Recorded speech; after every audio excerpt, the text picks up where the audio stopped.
déjà, qu'est-ce que tu estimes qui est important par rapport à cette inauguration, par rapport à l'importance de la solidarité, le message de l'Oseo auquel tu peux te donner? Alors, je suis très heureuse de voir que l'œuvre suisse d'entraide ouvrière continue sur sa lancée. C'est une vieille organisation, elle a rempli toutes sortes de services, elle s'adapte vraiment aussi aux besoins qui peuvent changer au cours du temps. Aujourd'hui, le besoin, c'est vraiment aussi d'aider les gens à prendre leur place dans la société, et ça veut dire aussi retrouver ou trouver du travail, trouver sa voie finalement, et devenir aussi autonome que possible. Alors dans cette grande maison qui va être inaugurée maintenant, je crois que tous ces différents besoins pourront trouver des réponses sous un même toit.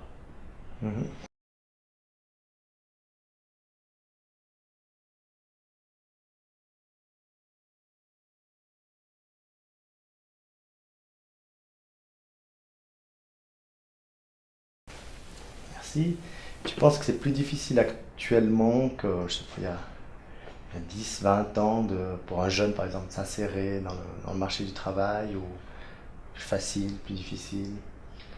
Bon, moi j'appartiens à une génération où la recherche d'emploi était très facile, que ce soit avec une bonne formation. Moi j'ai fait l'école de commerce, j'ai immédiatement, après le diplôme en poche, trouvé un emploi.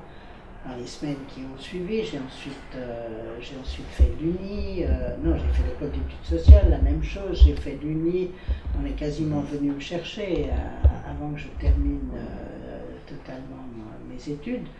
Donc oui, ça c'était facile, mais aussi pour des gens qui étaient peu qualifiés, c'était plus facile. D'abord parce que on n'était pas encore dans une société aussi informatisée, mécanisée, complexe qu'aujourd'hui.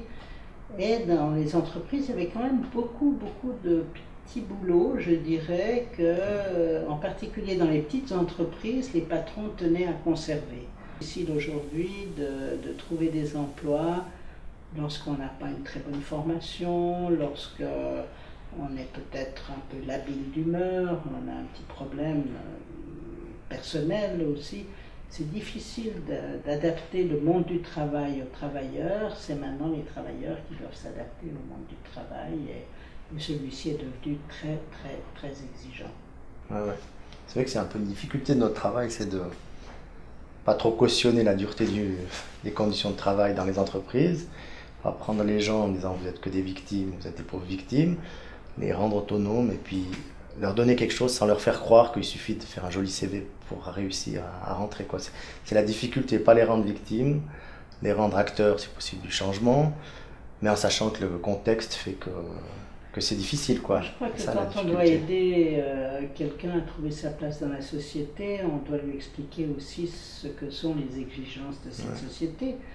Que l'on trouve cette société trop dure, trop injuste, c'est une chose, mais on ne rend pas un bon service si on n'explique pas ce qui est attendu vraiment à la place de travail. Et moi je me rappelle, parce que j'ai travaillé quand même 4 ans dans un centre de réadaptation professionnelle, donc pour des patients psychiatriques. Je me rappelle très bien d'une jeune femme qui a fini par trouver un travail dans un bureau. Je m'occupais d'un atelier de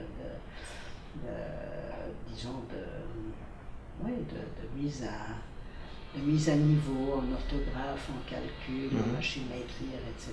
Elle a fini par trouver un travail.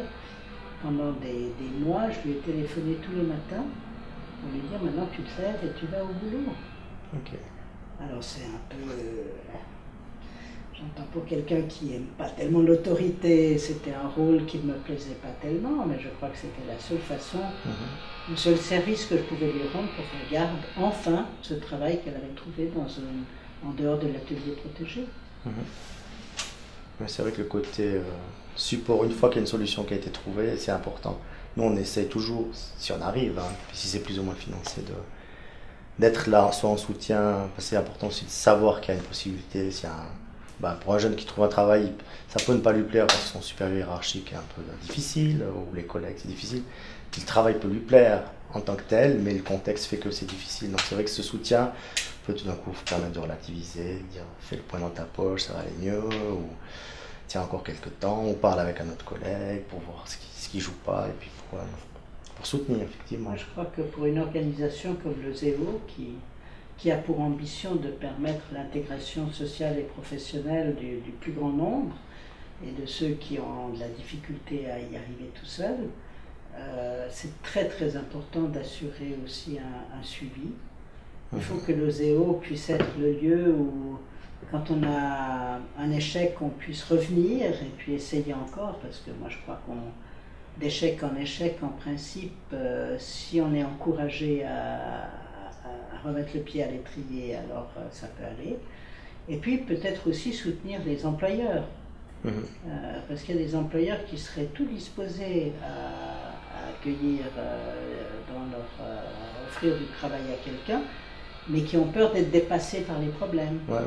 Et donc, je crois très important aussi que des personnes qui connaissent bien le travailleur ou la travailleuse donnent leur numéro de téléphone, si je puis dire, ou acceptent l'idée que c'est aussi l'employeur qui peut à un moment donné reprendre contact en disant écoutez, venez voir, on a des problèmes.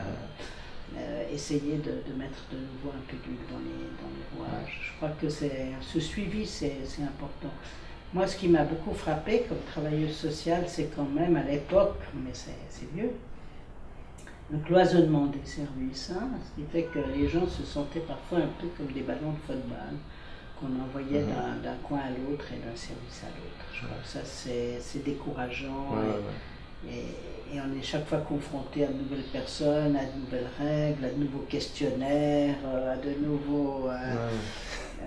nouvelles bureaucraties, et ça c'est tellement décourageant. Mais c'est vrai que par rapport aux employeurs, moi je suis impressionné à quel point quand on connaît les gens, le discours est beaucoup plus ouvert. Quand j'étais député, je voyais beaucoup de petits patrons qui faisaient des ulcères parce qu'ils devaient licencier, parce que ça allait plus. Le côté humain était bien là, mais plus on monte dans la hiérarchie patronale ou voire même syndicale, le discours est plus idéologisé, puis on voit que c'est plus compliqué, mais quand les gens doivent licencier, quand ils doivent intégrer, puis s'ils ont plus de sécurité par des mesures comme tu le dis, comme on essaie de faire aussi, on voit qu'ils ont juste peur de se tromper. Et là, s'ils ont un petit peu de garantie, ils mettent sur pied des choses. Mais c'est vrai qu'on ne doit pas trop se rater, c'est toujours la difficulté, nous on ne doit pas trop sélectionner, pas prendre que les bons risques, entre guillemets, enfin j'aime pas le mot, mais c'est comme ça. Et puis en même temps rassurer le patron, parce que s'il y a une personne qu'on envoie et puis qui fait des variantes, qui pique dans la caisse, le patron il va dire merci Lozio, on ne veut plus vous voir. Donc on doit un peu sélectionner, puis garder le contact, et puis c'est ça la chose. Moi je suis souvent très étonné de voir à quel point ils sont ouverts à accueillir des gens quand il y a un climat de confiance, quoi. Ça c'est un peu le maître mot, quoi. Je crois que l'OSEO a un bon réseau de contacts, et depuis le temps que l'organisation fait ce travail, elle a la confiance aussi des employeurs. Je trouve que c'est important pour une organisation qui est, je dirais, d'essence socialiste et syndicaliste, puisque c'est ces organisations qui ont créé l'OSEO. Le réseau de contacts avec les entreprises me paraît aussi très, très important. Et finalement, ce qui compte, c'est vraiment qu'on puisse aider les gens. Et on ne peut pas les aider si on ne connaît pas le monde du travail, si on n'a pas les contacts qu'il faut avec le monde du travail. J'entends l'OSEO dans le domaine où travaille OSEO, c'est vraiment un rôle, je dirais, d'intermédiaire, un rôle de pont entre des individus qui ont de la peine à trouver leur place et puis le monde tel qu'il est. Encore une fois, moi, ce monde tel qu'il est, si c'était moi qui l'avais fait, je l'aurais fait autrement. Mais il faut rendre ce service de traduire auprès de la personne qui cherche un emploi les exigences auxquelles il devra répondre, et d'expliquer au monde du travail qu'on a besoin de tout le monde finalement. On ne peut pas laisser des gens sur le carreau et avec un peu Oui, de générosité, mais surtout aussi d'intelligence, on peut trouver des places pour tout le monde. Ouais. Moi, c'est vrai qu'un élément qui me rend un peu optimiste, malheureusement, c'est cette pénurie de main-d'œuvre. Et puis, je pense qu'on annonce, hein, on verra si elle se vérifie, mais qui montre quand même que les entreprises disent bon, ben, on a besoin de monde. Alors, ils vont peut-être plus venir en disant ben, il faut garder certains déjà, donc développer des compétences, ou bien peut-être faire venir des gens. Le rapport du Conseil fédéral disait qu'il fallait plus de femmes reviennent sur le marché du travail. Donc, et aussi les migrants qui pourraient être par des cours, par des stages, par des choses comme ça, intégrés dans les entreprises. Ça se fera pas seulement parce qu'ils trouvent que c'est bien ou par éthique, mais par réalisme dur et froid. Mais au moins, ça c'est une piste. J'espère en tout cas qu'on va encore plus se trouver le social et le milieu entrepreneurial. Bon, une chose qui me paraît certaine, et je crois que le canton de Vaud a bien identifié ces problèmes. Le premier, c'est que c'est au moment de l'entrée dans la vie professionnelle qu'il y a un moment délicat. Si quelqu'un fait une expérience prolongée de chômage, de non-entrée, de non-possibilité d'emploi, le risque est grand que ces personnes finissent à l'aide sociale et si on y arrive à 25 ans, on est parti pour longtemps et c'est pas une vie qu'on souhaite à qui que ce soit. Et puis l'autre problème, c'est celui des travailleurs âgés. C'est clair qu'actuellement, les entreprises ont eu tendance, non pas à licencier des gens, je crois que sur ce plan-là, aussi comme syndicaliste, on avait le soupçon au départ qu'on licenciait les gens âgés. Non, je ne crois pas qu'on les licencie volontiers, encore que, mais surtout on ne les emploie pas. S'ils perdent un travail, alors ils ont beaucoup de peine à en retrouver, et là c'est un gaspillage horrible pour la société dans son ensemble, mais c'est une souffrance terrible. Je me rappelle toujours un 1er mai à la Vallée de Joux, où j'étais venu parler comme syndicaliste, et un monsieur qui assistait, là, pas le 1er août, je veux dire le 1er mai, est venu vers moi, et puis il m'a montré une lettre qu'il portait dans son portefeuille, qui était déjà toute presque cassée, parce qu'on voyait qu'il l'avait souvent ouverte, et sortie, et montrée, et lue. Et c'était une lettre de licenciement d'une entreprise horlogère. Puis je l'ai lue, et puis j'ai dit, mais attendez, c'était il y a 5 ans que vous avez été licencié. Et il dit, oui, je voulais juste vous montrer ça, parce que maintenant je suis à l'AVS, mais pendant ces 5 ans, ça a été l'enfer. Pendant ces 5 ans, j'ai eu l'impression que je ne comptais plus pour personne. Parce que pendant 5 ans, bien sûr, il a cherché un emploi et il n'en a pas trouvé. C'est des gens qu'il faut garder. Dans ce cas, c'est quelqu'un qui avait été licencié. Je dirais que le patron était un salaud de l'avoir fait, quoi. Mais il faut réintégrer ces personnes et il faut éviter qu'elles soient licenciées. Je suis très contente que l'OSEO et le canton de Vaud aient vraiment identifié ce problème, et effectivement, peut-être qu'il va y avoir une prise de conscience que ces gens sont finalement indispensables. On a besoin d'eux. Peut-être un petit recyclage est nécessaire, mais peut-être aussi qu'un travail à temps partiel, ça est une bonne solution. Et puis une retraite anticipée si vraiment ça ne va plus. Mais j'entends abandonner des gens, c'est un peu comme ce qui se passe actuellement avec les réfugiés en Méditerranée. Abandonner quelqu'un sur un rafio qui coule à quelques kilomètres de la côte, c'est tout simplement...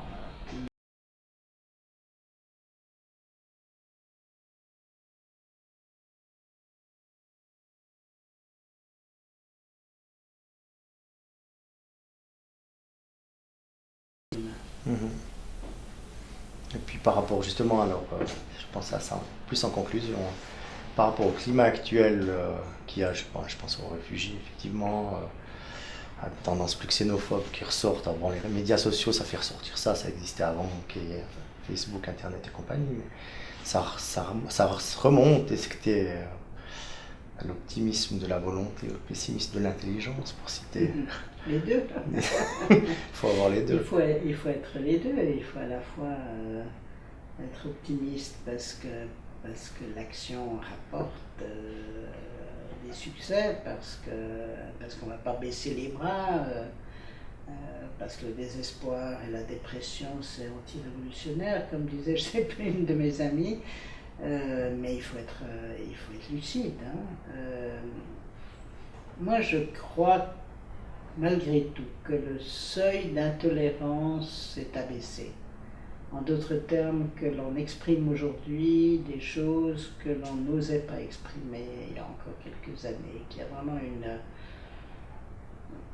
un seuil d'intolérance, mais aussi un seuil de violence, si on regarde le monde tel qu'il est actuellement, qui est plus bas qu'il y a encore quelques années, je pense. Une cruauté dans certaines manifestations par exemple anti-réfugiés. J'entends des attentats comme on en voit aujourd'hui en Allemagne du Nord. Quand on entend un président de parti dire opposez-vous par tous les moyens à l'installation d'un centre de réfugiés, ça veut dire quoi par tous les moyens? Ça veut dire quoi s'opposer dans ce cas, hein? Ça veut dire rendre la vie impossible à des gens qui sont venus ici à la recherche d'un abri et d'une protection. Non, donc j'ai l'impression qu'on file un mauvais coton actuellement. Mais en même temps, parce que je reçois énormément de demandes de gens qui aimeraient que j'entre dans un comité ou comme ça, je vois aussi toute la volonté déployée par des gens de faire des choses bien. Et ça me rend justement optimiste dans l'action, comme tu dis. Ouais. C'est vrai que moi, ce qui m'impressionne, c'est la proximité, c'est quand les gens ne sont pas proches, ils ne sont pas sensibles. Si je peux me permettre quelque chose de plus personnel, je ne sais pas si ça en laissera dans le film, peu importe. Moi, mes parents, puis mes grands-parents viennent de Champéry, donc à Didier. Ils ont aidé des juifs à passer. Mais c'était pas du tout des gens de gauche, quoi que ce soit. Mais ils l'ont fait parce qu'ils étaient là. Puis qu'ils les voyaient sur la frontière française. Puis s'ils arrivaient à Lausanne, je crois que c'était bon. Puis s'ils étaient repris en Didier, ils étaient rapatriés. Il ne fallait pas qu'ils soient trop près de la frontière. Voilà. Puis ils le faisaient. Puis maintenant, des fois, en disant des avis, ils votent pas UDC, mais enfin, quasi. Et là, mais là, ils disaient, mais ils étaient là. Puis ils les voyaient. Puis maintenant, pourtant on est surinformé, puis ça reste super abstrait, quoi. C'est aussi... Je crois que quand on voit ce qui se passe à Lampedusa, quand on voit ces gens qui rampent sous les barbelés en Hongrie, enfin la frontière de la Hongrie, quand on voit l'exploitation qui est faite de la misère et de la peur par des salauds, encore une fois, qui font n'importe quoi pour de l'argent, y compris les transporter dans des conditions telles qu'ils meurent en route. Je crois quand même qu'il y a une émotion dans ce pays qui se réveille. Et encore une fois, je crois qu'on ne dira jamais assez ce qu'on vit actuellement dans le monde en termes de nombre de réfugiés, de guerres civiles surtout, mais c'est des guerres tout à fait violentes. On ne l'a plus vécu depuis la Deuxième Guerre mondiale comme dimension. Enfin, la guerre mondiale et les années qui ont immédiatement suivi. Et donc on est face à une situation vraiment, vraiment exceptionnelle, et donc des actions exceptionnelles sont nécessaires, et la Suisse est bien placée pour les faire. Avec mes mains d'or, travailler encore, acier rouge et main d'or, j'ai passé ma vie là, dans ce laminoir.